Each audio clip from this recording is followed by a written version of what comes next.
He froze at the doorway. His eyes, red, wide, disbelieving, were locked on the scene before him. The millionaire, once proud and untouchable, stood speechless in his own mansion. For there, in the grand living room he thought was his sanctuary, his maid, his quiet, underestimated maid, was kneeling on the marble floor, clutching something he never imagined he would see. And in that moment, this powerful man felt his world collapse. But how did it come to this? What had his maid done that brought a grown man, wealthy, arrogant, feared, to his knees in tears? Stay with me, because this story is not what you think it is, and by the end, you'll realize sometimes the greatest justice comes from the most unexpected place. And before we dive into the story, make sure you're subscribed to the channel. We share stories like this every week, stories that remind us the quietest voices often carry the most weight, because sometimes the people you ignore the most are the ones rewriting the ending. To the outside world, Mr. Edward Carrington was the picture of success. A millionaire by 40, owner of sprawling businesses, and master of the mansion that sat like a fortress above the city. But behind closed doors, Edward was not the man the magazines praised. He was cold, sharp, a man who saw people not as humans, but as tools. And no one knew this side of him better than his maid, Grace. Grace was in her early 30s, a black woman who had come to work for Edward to support her younger siblings after their parents passed. She was quiet, diligent, and invisible, at least to him.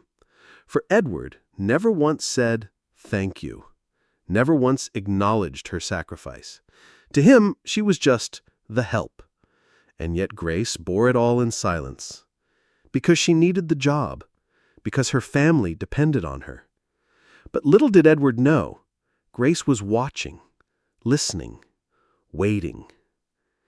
Edward's arrogance grew bolder each day. He threw lavish parties where Grace worked tirelessly, cleaning up shattered glasses and spilled wine while his friends mocked her. He came home late at night, tossing his jacket at her without so much as a glance. And when Grace's younger brother once called the mansion phone in an emergency, Edward answered, scoffed at the boy's trembling voice, and said, "Tell your sister not to let her personal life interfere with my home." Yes, Edward was rich, but his wealth had cost him something far greater, compassion. And Grace? She tucked away every slight, every insult, until one night fate gave her the chance to act. It was a Friday. Edward was supposed to be away on business until Monday. Grace had the house to herself, time to clean in peace, time to breathe. But that night, Edward's plans changed. A deal had gone sour, and frustrated, he boarded an early flight home. He arrived at the mansion past midnight, storming in with his usual arrogance. But what he saw stopped him cold. In the living room, Grace was not dusting or scrubbing floors. She was kneeling on the rug, surrounded by open boxes, papers, and an old wooden chest Edward had not seen in years. And in her trembling hands, she held a bundle of letters. His letters. Edward's chest tightened. Those letters were written long ago. Letters to his late mother, confessions he had penned as a broken young man before wealth hardened his heart. They were hidden in that chest, buried under dust and time. Letters he had forgotten, but letters Grace had somehow found. Edward's voice broke the silence. Edward furiously, "What are you doing? Who gave you the right?" Grace rose slowly, her face calm, but her eyes burning with something he had never seen before. Grace, firmly, "I wasn't searching for secrets, sir. I was cleaning." And the chest fell open. But when I read these, I saw a man I've never seen before. A man who loved, who hoped, who cried. Edward's breath caught. Grace continued. "Grace, so tell me, Mr. Carrington, what happened to him? What happened to the man your mother would have been proud of?" For the first time, Edward couldn't speak. The words caught in his throat. Here was his maid, the woman he had treated as invisible, holding his soul in his hands. And the irony! She wasn't mocking him. She wasn't threatening him. She was reminding him of the man he used to be. Edward sank into a chair, his hands trembling. Tears he hadn't shed in decades began to fall. Edward whispering, "Why are you doing this?" Grace looked at him, calm, steady. "Grace, because someone needs to, before you lose everything money can't buy." In that moment, the power dynamic shifted. The millionaire who once looked down on Grace was now looking up at her, broken, humbled. And Grace, the woman he underestimated, the maid he dismissed, now held the mirror to his soul. For Edward realized something cruelly ironic. The only person he thought beneath him was the only one who saw the truth inside him. And it cut deeper than any business loss ever could. And maybe that's the lesson here. Wealth can buy mansions. It can buy respect from strangers. It can even buy fear. But it cannot buy the truth. The truth comes from those we least expect. And sometimes, it takes an underdog, the one we overlook, to remind us of who we truly are. Grace did not raise her voice. She did not humiliate Edward in front of his friends. No, her justice was quiet, piercing, undeniable, and it brought a millionaire to tears. But just as Edward began to see the light, something happened that neither Edward nor Grace expected, because hidden in those letters was a secret so dangerous, so explosive, that if it ever came out, it wouldn't just humble Edward, it could destroy him. So the question is, what will Grace do now? Keep the secret safe, or use it to finally turn the tables for good? The mansion was silent. The millionaire sat broken on the velvet chair, his eyes red with tears.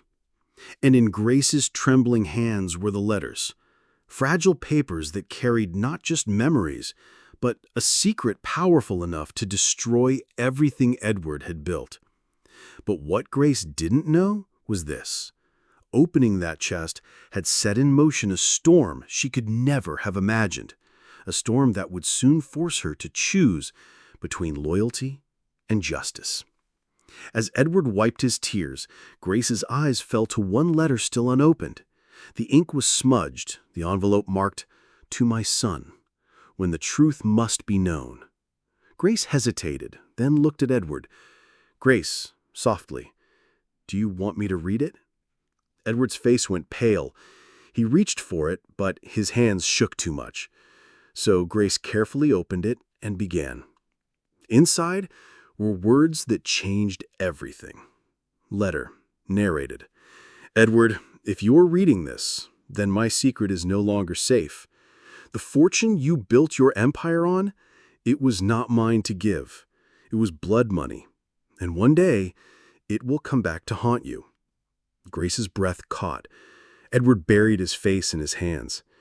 It turned out Edward's wealth was not the fairy tale the world believed. His late father had been involved in illegal dealings, shady business contracts, exploited workers, and a betrayal that left dozens of families ruined. The fortune Edward inherited was tainted. Grace shaken. "All this time, people praised you for your empire, but it was built on suffering." Edward's voice cracked. "I know.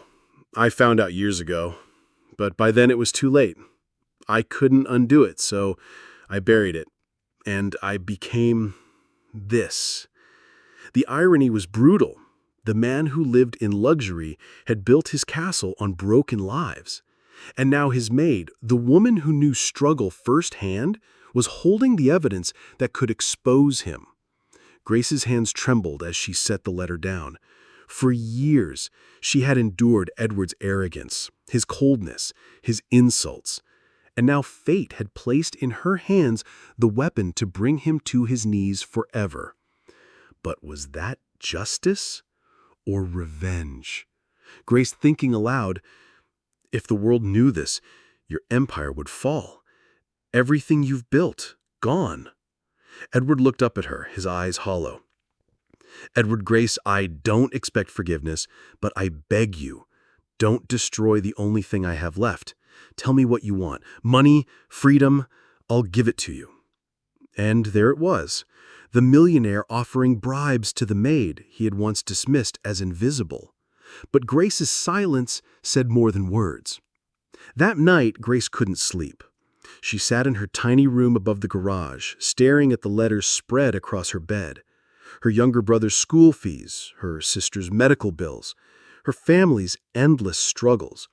With one move, one leak to the press, she could end Edward's empire and claim her own justice, maybe even secure a payout that would save her family. But deep inside, Grace knew this wasn't just about money. This was about truth, about whether silence made her complicit or whether speaking out would finally give justice to the families Edward's father had destroyed. The next morning, Edward tried to act as if nothing had changed. He sat at the breakfast table, his usual air of superiority faltering, but Grace noticed every move. His coffee cup rattling in his hand, the way his eyes darted to the chest whenever she walked by. And then came the twist.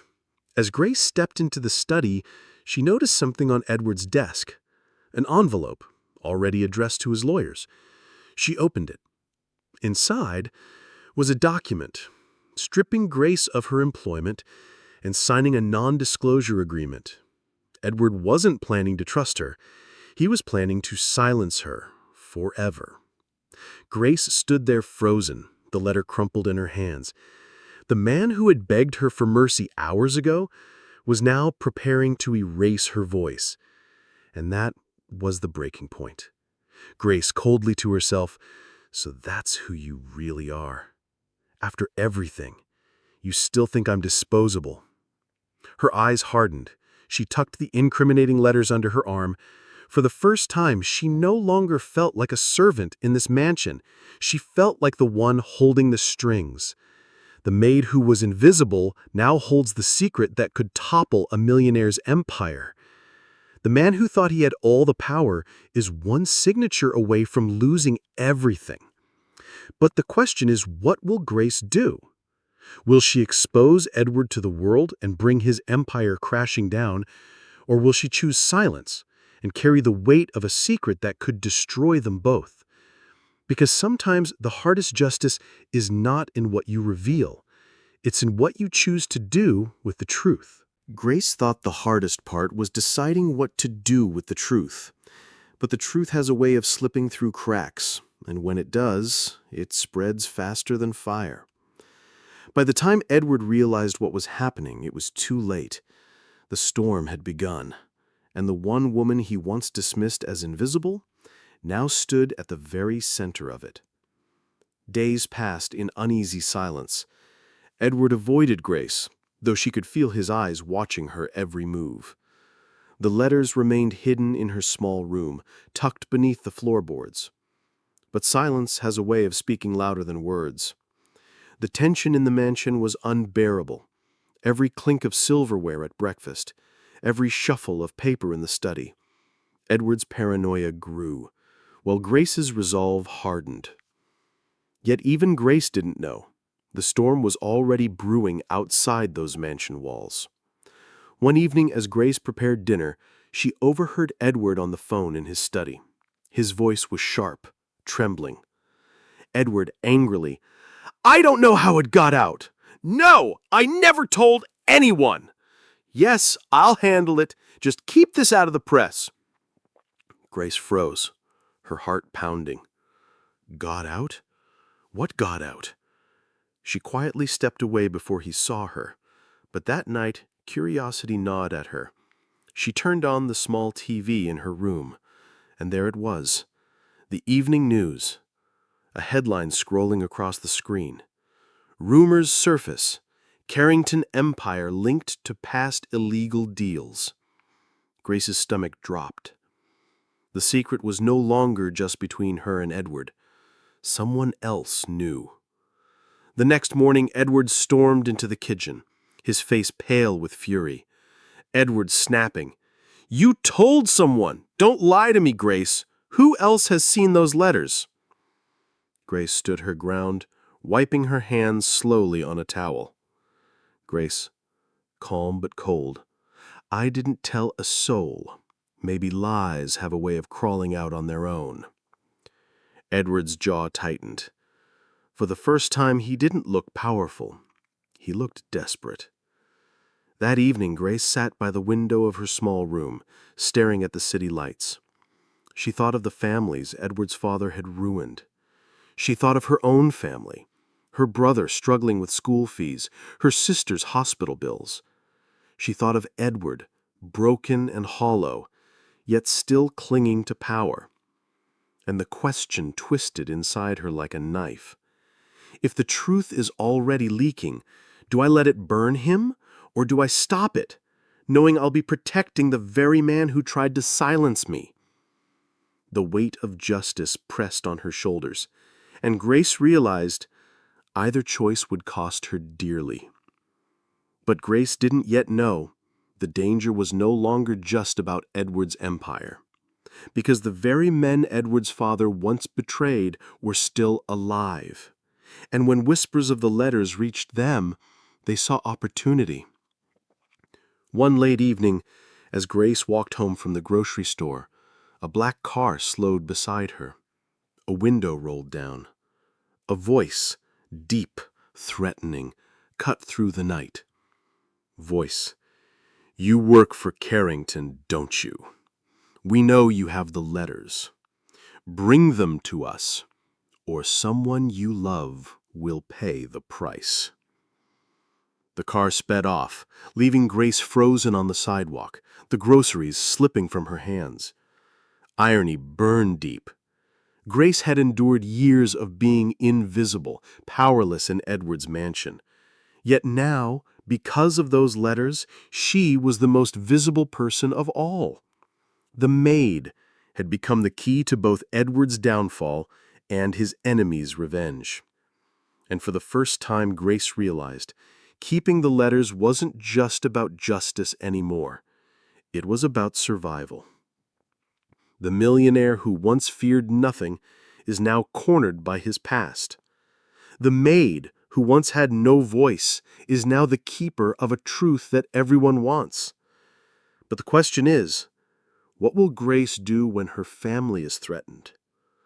Will she hand over the letters and betray Edward? Or will she protect him, even at the risk of losing everything? Because sometimes, justice is not about what you reveal to the world, but what you're willing to sacrifice for it.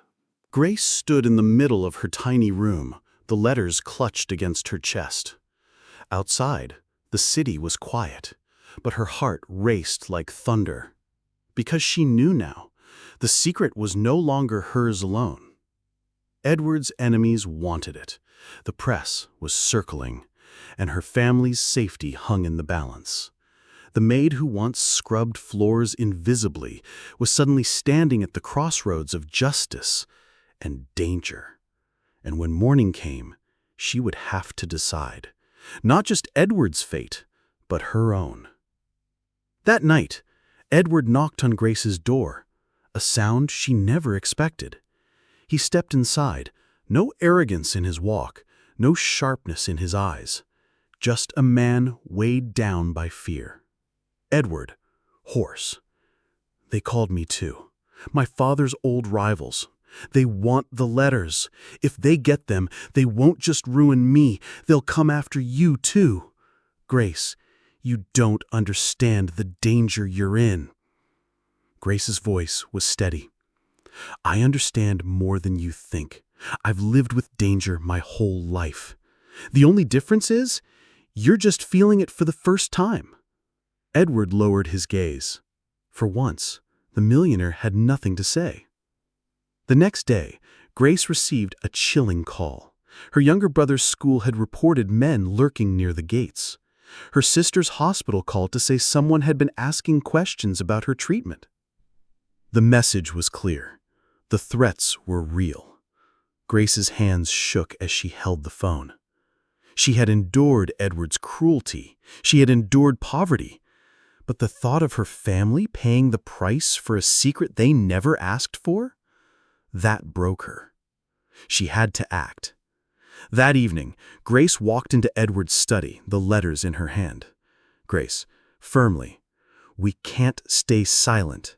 If we let them control the story, they'll destroy both of us. But if we tell it first, on our terms, it becomes our weapon, not theirs. Edward's eyes widened. Edward, shaken, you want me to expose myself? To admit to the world that my empire was built on my father's crimes? Grace didn't flinch. Grace, not built on your crimes, your father's. And maybe, just maybe, the world will finally see the truth. You can either keep running or you can stand up and own it. That's the only way out. For the first time, Edward realized the irony. The maid he once thought beneath him was the only one who could see a path to his redemption. 2 days later, the world watched as Edward Carrington took the stage at a packed press conference. Cameras flashed, reporters buzzed, but standing just behind him, calm, resolute, was Grace. Edward cleared his throat, his voice heavy but firm. Edward, my name is Edward Carrington. For years, I've lived as a man celebrated for his wealth, but tonight I must tell the truth. My fortune came from a legacy of betrayal and corruption, crimes committed by my father. Families were ruined, lives were destroyed, and I stayed silent until now. Gasps rippled through the crowd, cameras clicked furiously. Edward stepped back, and Grace moved forward, not as a maid, but as a voice of justice. Grace, steady, clear. I worked in Mr. Carrington's house for years, invisible and ignored.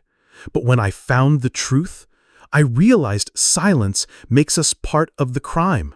Speaking up is not betrayal, it is justice. And justice belongs to everyone, no matter their place. The room erupted, reporters shouting questions, cameras flashing brighter than ever. And in that moment, the millionaire and the maid stood united, not in wealth, but in truth. The fallout was swift. Edward's empire wavered, but it did not collapse. By exposing the truth himself, he took control of the narrative. He set aside millions in restitution funds for the families his father had wronged. The press hailed it as a turning point, a powerful man, humbled, choosing transparency over silence. But the true victory? It was Grace. No longer just the maid, she became the face of courage. Invitations poured in, from justice organizations, advocacy groups, even universities asking her to speak.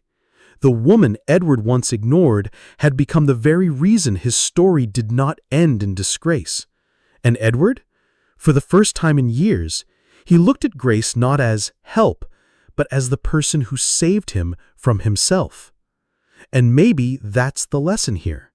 Arrogance blinds, wealth corrupts, but truth has a way of breaking through, no matter who speaks it. Edward thought power made him untouchable, but in the end, the quiet maid he underestimated became the one person strong enough to hold him accountable. And that is justice. But just as Edward and Grace began to rebuild, a shadow still loomed. For the men who once threatened Grace had not disappeared. And one night, as she left a public event, she found a note slipped into her car window. It read, "You may have saved Carrington, but you've made enemies you cannot imagine." Grace froze, her heart pounding, because she realized the fight was not over. It was only just beginning.